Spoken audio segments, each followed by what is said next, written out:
Cette émission a été rendue possible grâce à la précieuse collaboration de J.C. Perrault.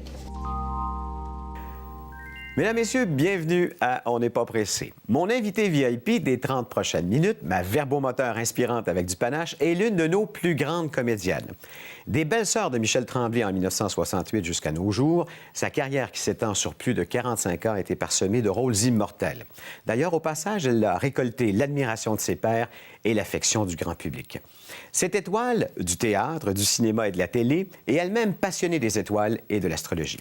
Ça vous intéresse? Alors installez-vous confortablement, parce qu'ici, on n'est pas pressé.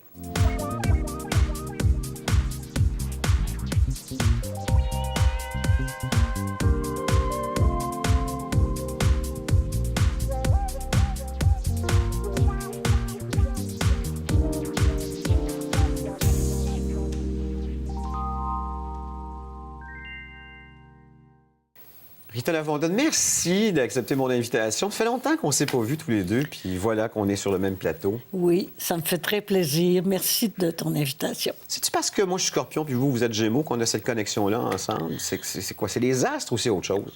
Moi, je suis ascendant Taureau. OK. Alors, le Taureau fait face au Scorpion. Ça s'appelle une opposition, mais c'est pas mauvais. 45 ans, les belles sœurs, cette année. C'est le rôle qui a changé votre vie, non? Oui, oui. Mais en fait, ce qui a changé ma vie, c'est quand j'avais 19 ans à Trois-Rivières et que, par le plus grand des hasards, on m'a demandé de jouer le rôle d'Antigone. Je faisais partie d'un groupe de jeunes de la bibliothèque. Et puis, ça a changé véritablement ma vie. Cependant, je voulais pas être comédienne professionnelle. J'en rêvais même pas. Et quand je suis arrivée à Montréal, ensuite, j'ai commencé à suivre des cours avec Paul Hébert. Et encore là, il y en avait déjà qui travaillaient à la télévision. Une fille, entre autres. Et puis, j'y pensais même pas. C'était quoi votre plan de match au départ? S'il n'y avait pas eu Antigone, ça aurait été quoi, Rita? En fait, l'orienteur m'avait fait passer des tests et puis il connaissait très bien son métier parce que à la suite des tests, il m'a dit vous êtes une artiste. Et franchement, je savais pas c'était quoi, une artiste. Il n'y en avait pas dans votre famille à ce moment-là? Non, non, pas vraiment. Et j'étais très surprise et je savais pas où ça me mènerait. Mais la vie est bien faite. J'avais 14 ans et puis peu à peu, je me suis dirigée vers le dessin parce que j'ai certains talents pour le dessin, le portrait, entre autres. Et ensuite, les choses se sont enclenchées. Puis comment la famille Lafontaine a pris ça? De voir Rita s'en aller dans ce domaine-là, parce que vous étiez, vous l'avez dit, la première de votre famille à le faire? C'était pas très, très bien compris. C'est ça, hein? J'avais une tante religieuse qui, par ailleurs, était d'une grande bonté envers moi. Une femme intelligente. Elle m'avait écrit une longue lettre pour me dire que, bon, c'était pas vraiment... Que c'était pas ça que vous deviez faire. Non, c'est ça. On vous a un peu découragé. Puis qu'est-ce qui vous a accroché? C'est vraiment la piqûre que vous avez eue à ce moment-là? En fait, j'ai pas une grande confiance en moi. Et quand j'étais plus jeune, c'était encore pire. Mais lorsque j'ai rencontré André Brassard, encore une fois par le plus grand des hasards, et qu'au bout de quelques mois, il m'a fait rencontrer Michel Tremblay, les choses ont été très naturelles. Et on a commencé à rêver ensemble. Parce que là, on est quoi, à la fin des années 60? 60. On sort d'un peu de la noirceur de toute l'époque de l'Église, du pouvoir. On a cette émancipation-là. Est-ce que vous êtes une fille à l'avant-garde à ce moment-là ou vous suivez un peu ceux qui le sont? L'avant-garde. J'avais sans doute un côté un peu rebelle en moi, mais pas au point de faire des choses si extravagantes que ça. Mais à l'époque des Belles-Sœurs, entre autres, les jeunes ont été tous convaincus que Michel Tremblay, c'était un grand auteur. Et maintenant qu'il est traduit en 31 langues, aux dernières nouvelles, on voit bien qu'on avait raison, mais de toute façon, on l'aimait, on l'admirait, et puis travailler avec André Brassard, c'était extraordinaire aussi. Alors, on se posait pas la question, ça allait de soi. Mais eux, c'était deux extraterrestres dans le monde du théâtre, André Brassard et Michel Tremblay, parce qu'ils amenaient leur couleur, leur langage, leur façon de faire. Puis vous suiviez, vous étiez dans cette foulée-là. Vous avez dit, OK, on va jouer cette pièce-là, mais vous ne saviez pas peut-être qu'à ce moment-là, cette pièce-là allait changer non seulement le théâtre québécois, mais même l'image du Québec et la façon dont on se parle aussi. Parce que c'était la première fois qu'on utilisait le joual dans une pièce. Oui. Oui, le joual, oui, parce qu'il y avait eu Gratien Gélina qui avait abordé un langage quand même. Mais non, on se posait vraiment pas la question. On aimait ce que Michel écrivait, ce que Brassard nous faisait découvrir des personnages. Et c'était une aventure vraiment emballante pour tout le monde. Puis c'est un exutoire pour vous, vous timide que vous étiez, parce que Lise Paquette, c'était pas une timide. C'était loin d'être une timide, d'ailleurs. Bien, Lise Paquette, c'est davantage une fille, mon Dieu, dans la plus grande détresse. Elle est jeune, elle est enceinte.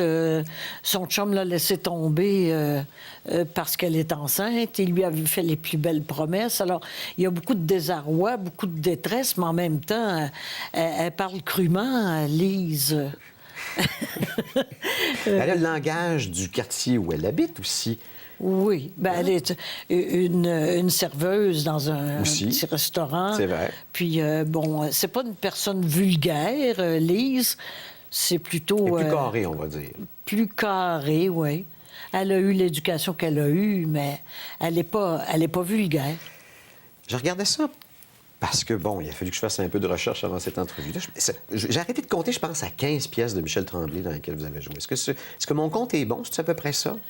C'est à peu près ça? J'ai souvent pensé que j'ai joué dans toutes les pièces de Tremblay où il y avait des femmes. Mais je ne les ai pas vraiment comptées.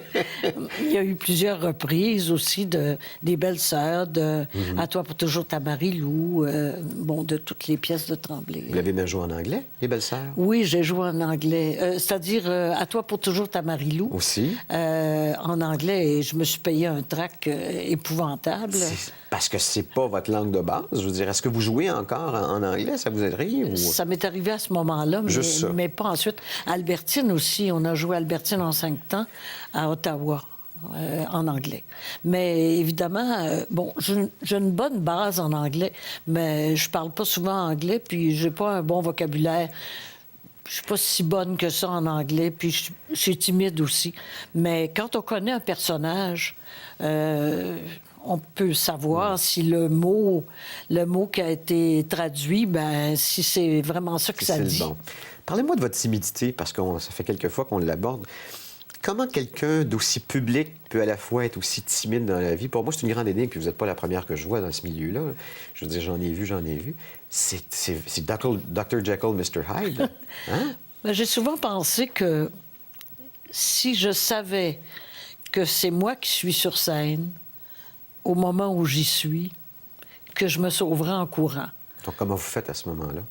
Je ne sais pas. C'est une question de concentration. Il faut rester dans la certitude que le personnage est là. Ben, pas rester... C'est pas bien dit, rester dans la certitude, mais il faut que la concentration soit si grande qu'on reste là parce que c'est quelqu'un d'autre que soi-même. C'est-tu un dédoublement de personnalité, à la limite? Bien, il y a... Les personnages... parlent pas comme moi. Non, bien sûr. Enfin, tous les personnages sont différents par leur langage, par leur façon de s'exprimer, bon, et tout ça. Puis j'ai souvent joué aussi des femmes assez raides, qui envoient des répliques assez tranchantes, même pas gentilles et tout ça. Mais ça... Évidemment, quand on travaille sur le personnage, on voit, on comprend On comprend tout le passé, d'ailleurs, le passé, le pourquoi de ce langage-là. Avez-vous façonné vos personnages par la personne que vous êtes ou ce sont les personnages qui vous ont façonné? Bien, je m'attache énormément au texte, au choix des mots. Moi, j'appelle ça le poids des mots. Le poids. Si on dit quelque chose maudit, mettons, ça dépend qu'est-ce que le maudit veut dire. On parle de quoi? De l'intonation en ce moment-là? L'intonation, la puissance. OK, faites-moi un maudit, là. Faites-moi-en 2, 3, là, juste pour voir. on peut dire et maudit. Oui, ça, c'en est un. On peut dire maudit. Oui, c'est vrai. Bon, enfin, etc. Oh, un troisième, hein, la règle de 3. La règle de 3. Maudit, maudit, maudit, maudit, maudit. Vous êtes une personne douce. D'ailleurs, le mot maudit, on pouvait quasiment pas dire ça avant dans le théâtre. Non. Est-ce que vous faites violence quand vous avez ce genre de réplique-là? À la limite, parce que c'est tellement l'opposé de la personne que vous êtes. Il faut l'apprivoiser, parce que j'ai dit des choses bien pires que ça. Oui, bien sûr. On ne les dirait pas, là. Non, c'est ça. Comment avez-vous fait pour être la personne que vous êtes? Et quand je dis ça, c'est parce que je sens chez vous une grande paix d'esprit. Je me trompe-tu en disant ça ou bien si vous êtes quelqu'un de torturé en même? Je dirais les deux. OK. Mais en fait, je cherche la paix.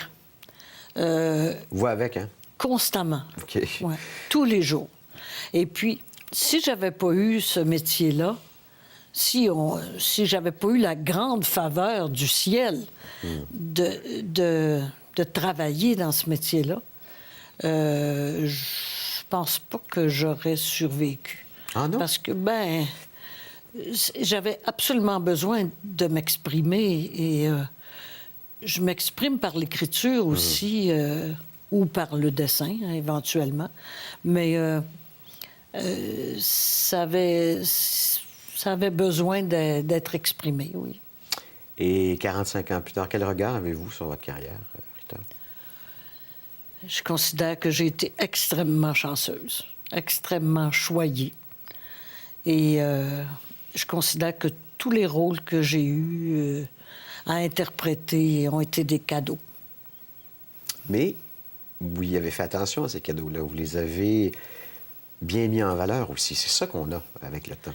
J'y ai mis tout mon cœur. C'est ça, exactement. Ouais, bien sûr. L'emballage était beau aussi, il faut dire. On continue avec notre invitée, Rita Lafontaine.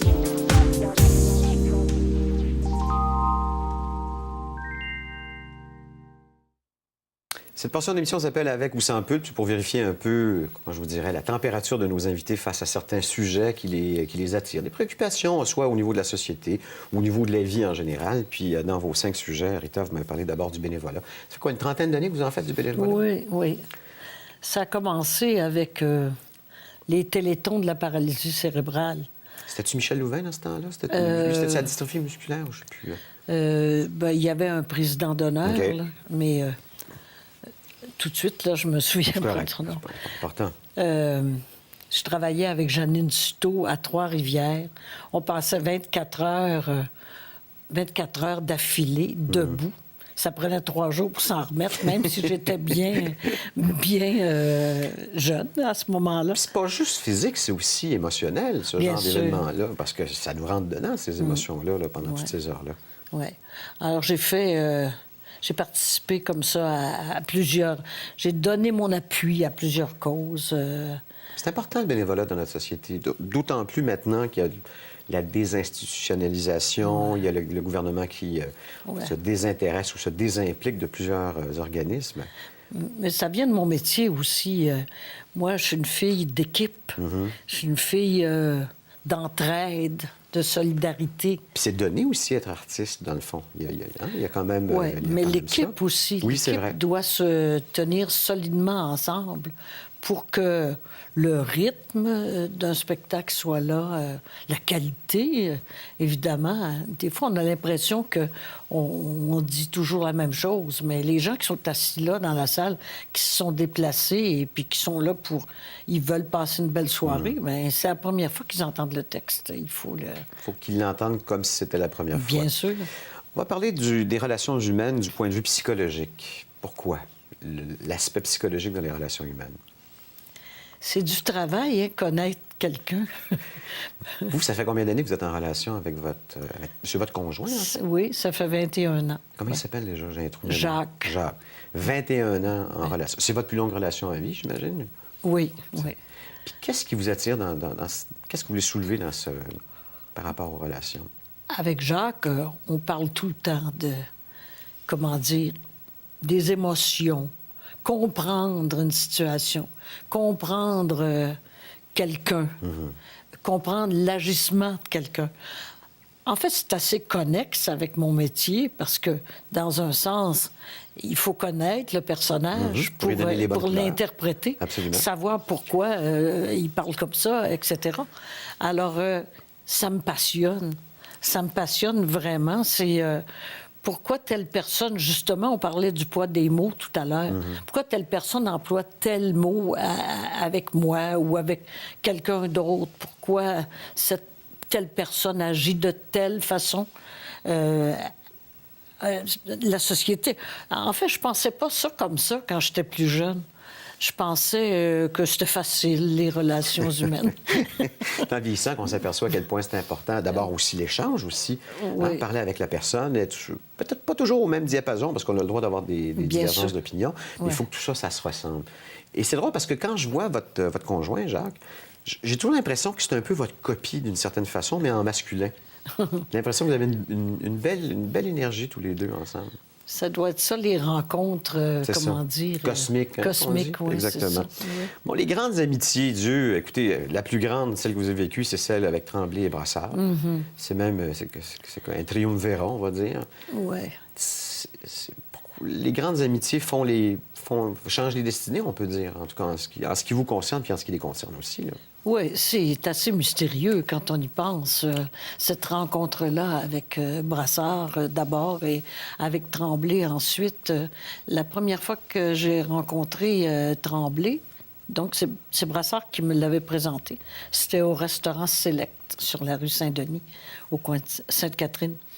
Et il me parlait pas. Tremblay, il parlait pas. Il me regardait. Ah oui. Il me regardait pendant, je sais pas, l'heure où j'étais là. Il me regardait. Je devais le regarder moi aussi, puisque je le voyais me regarder.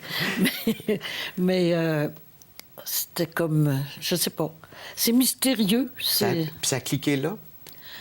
En fait, on ne sait pas. Tremblay est très pudique. Hein? C'est pas...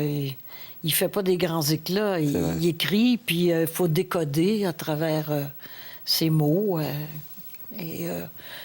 On peut pas dire ça a cliqué ou non.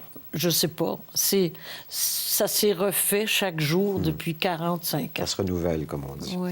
Les relations hommes-femmes, on en a un peu abordé, mais est-ce que vous... Comment je vous... Est-ce que c'est un domaine dans lequel vous avez eu de la difficulté dans votre vie avant d'avoir les relations que vous avez aujourd'hui? Oui, quand j'étais plus jeune, je connaissais moins la nature humaine, justement. Et puis, je suis une personne naïve. J'ai souvent été naïve dans les relations amoureuses. Et puis, après, je suis devenue plus intelligente. À force de se faire mal, on se dit, bon, ben non, là ça recommencera pas. Là. Non, c'est ça. La paix et le respect dans le monde. Dieu qu'on en manque de paix et de respect. Hein. De plus en plus, d'ailleurs. Je pense souvent à la courtoisie, la simple courtoisie, qui n'est pas vraiment la paix, la grande paix avec c'est un la petite P. paix, c'est celle qui mène oui, vers la la grande courtoisie. paix. La courtoisie en auto, par exemple. Simplement, la courtoisie aussi avec les gens. Il y a des gens à qui, je sais pas moi, on rend un service ou je sais pas. Fais un geste. Oui, alors, pas de merci, pas de bonjour. Moi, je pense que ça s'est perdu dans l'éducation, puis c'est un peu de notre faute, dans le fond. C'est peut-être qu'on ne l'a pas tout à fait assez transmis à nos enfants. Je pense que c'est un peu ça. Puis on est dans un monde aussi beaucoup plus individualiste. Hein? Bien sûr. Mais la courtoisie en auto, en tout cas, j'y reviens parce que ça m'arrive souvent de faire signe de passer. Il y avait eu une publicité là-dessus à un moment donné.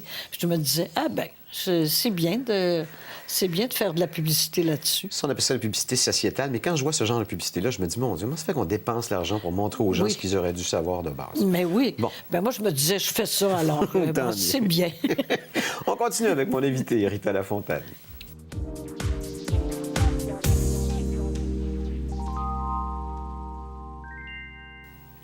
Portion, bon, jusqu'à la dernière goutte, c'est-à-dire 10 questions rafales à mon invité, un questionnaire taillé sur mesure. D'ailleurs, j'ai pensé à vous, Rita, puisque vous êtes une passionnée d'astrologie. On n'a pas beaucoup parlé, mais on va en parler un peu à travers tout ça. Donc, des mots qui se retrouvent dans l'astrologie, OK? Et vous me dites ce qui vous vient en tête au bout de ma question. D'abord, maison, hein? On parle souvent de maison en astrologie. Qu'est-ce que l'on ressent quand on rentre chez vous? On m'a souvent dit que c'était paisible, que c'était un endroit agréable. Êtes-vous moderne ou antique? Les deux. Les deux, un bon mélange des deux. Oui, oui. Puis ça sent quoi dans votre maison?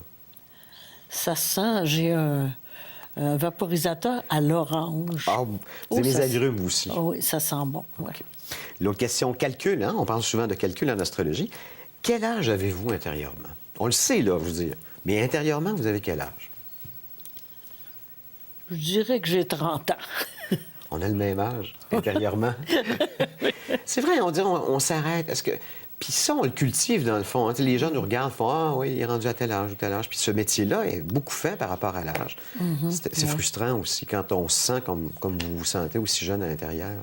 À l'intérieur, oui, c'est... en fait, ça n'a pas d'importance. Je dis toujours, c'est une journée de plus. Hein. C'est vrai. Est-ce que vous aimez vieillir ou pas du tout? Ben, j'ai une bonne santé. J'ai pas de trou de mémoire. Je suis en forme. Fait que vieillir, c'est pas si grave. Alors, à ce temps-là. Ouais. Vénus, la planète des femmes. Hein? Pour vous, c'est quoi être une vraie femme? La sensibilité, Ouais. En fait, j'ai été une femme monoparentale. J'ai été obligée d'aller de l'avant, de me retrousser les manches. J'ai cet esprit-là aussi de, comment dire, de persévérer. Oui, je suis une femme persévérante. Vous n'étiez pas une traditionnaliste au départ, d'ailleurs. Pas du tout. Non, là. Vous étiez même assez à l'avant-garde au niveau mouvement féministe, entre autres. Là. Quand je me suis séparée, c'était pas à la mode encore, la séparation. Êtes-vous fière des femmes d'aujourd'hui? Est-ce que c'est le genre de femme que vous vouliez voir plus tard?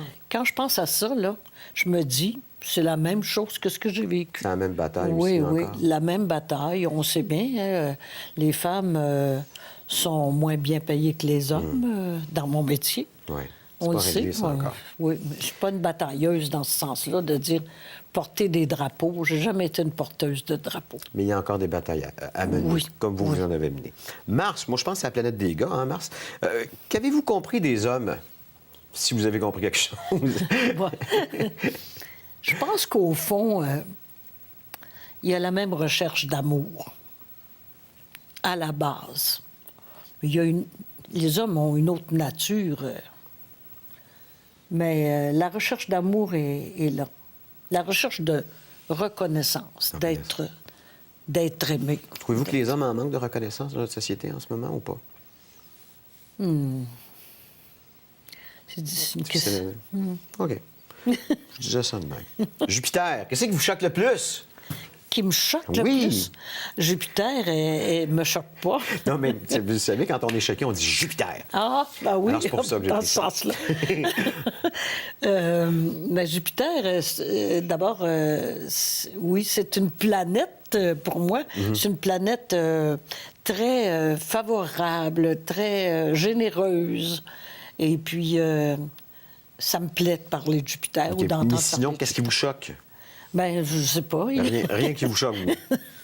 Ou c'est le Ben bon oui, il y a nature. des choses qui me Oui. choquent dans la vie, là. Comme on disait tout à l'heure, le manque de respect, le manque de... De courtoisie. Oui, ainsi de suite. oui. La Lune, êtes-vous plus vulnérable dans l'ombre ou la lumière? Je dirais que je suis plus vulnérable dans la lumière. À cause du métier, la Bien fragilité sûr. de ce métier-là. Le Soleil, outre sur scène, où est-ce que vous êtes éblouissante, Rita Lafontaine? On dirait qu'en vieillissant, j'ai pas besoin d'être éblouissante. Pas que vous en Je sentiez cherche le pas besoin, ça. mais tu sais, Ouais. vous vous dites, ah, je suis pas pire là-dedans. On peut se reconnaître aussi dans certains domaines de nos vies. Puis c'est pas toujours professionnel, c'est aussi au niveau personnel. Où est-ce que vous vous dites, je suis pas pire? Ouais. J'ai de la misère à me trouver c'est pas pire, en général. Mais je sais pas, c'est difficile. Les judéo-chrétiens, on n'est pas capable de se dire nous. Non, mais je suis plutôt dans l'humilité Ouais, que dans le... OK, j'aurais aimé ça que vous me disiez, parce que justement, vous êtes tellement, tellement humble. Vous avez le droit de vous péter les bretelles des fois. Oui, mais j'aime beaucoup la décoration, par exemple. Bon, ben voyez-vous, on en a trouvé un. Et puis, je pense que je suis bonne là-dedans. Bon. Bon. Opposition, qu'est-ce qui vous aura échappé? Échappé. Y a-t-il quelque chose que vous avez échappé dans votre vie?